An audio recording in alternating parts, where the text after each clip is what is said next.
السلام عليكم. اليوم في معنا تجميع من AMD الرايزن 5 3600 مع كارت شاشة بيج نافي RX 6800 XT.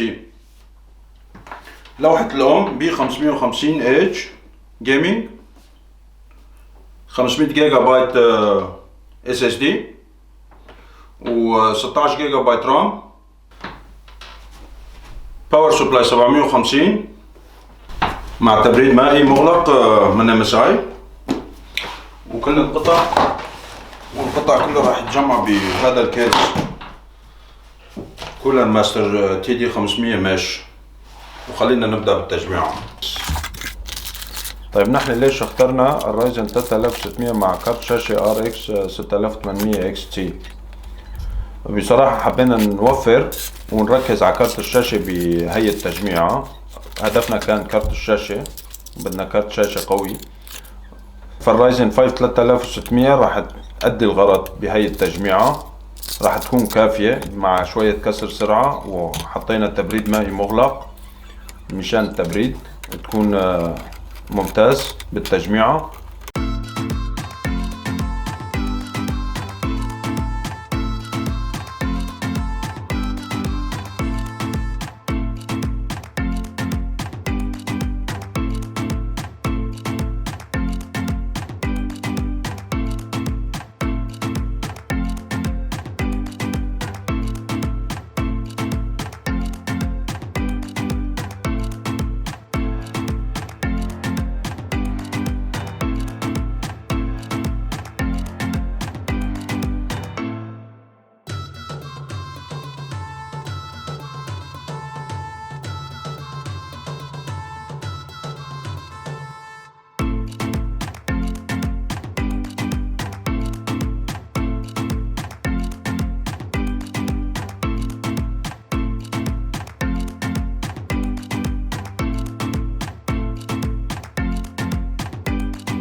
مثل ما شايفين التجميعة صارت جاهزة هلا. ركزنا على كارت الشاشة بهي التجميعة RX 6800 XT، وبدنا نعمل تيست وبدنا نشوف الأداء كيف راح يكون مع الرايزن 5 3600 16 جيجا بايت رام بسرعة 3200. قبل ما نبلش بالبنش مارك ونشوف قدرات السيت اب، فلا تنسوا تعملوا لنا لايك واشتراك، هذا الشيء راح يفيد القناة كتير. وخلينا نبلش بالبنش مارك. حبينا نبلش بالسينما GR 20 ومسرعين شوي الفيديو لانه التيست بياخد شوية وقت، والتيست عاملينه بدون كسر سرعة. ومثل ما أنا شايفين هون الرايزن 5 3600 6 أنوية و12 مسار، حقق 3510 نقاط.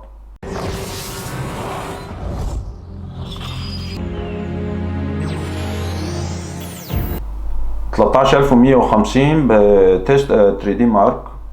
جرافيك سكور 15728. سي بي يو سكور 6821. بلعبة الفورتنايت بدقة 1440 بي. حبينا نبلش أعلى العدادات هاي سيتنج فورا. متوسط الفريمات 170.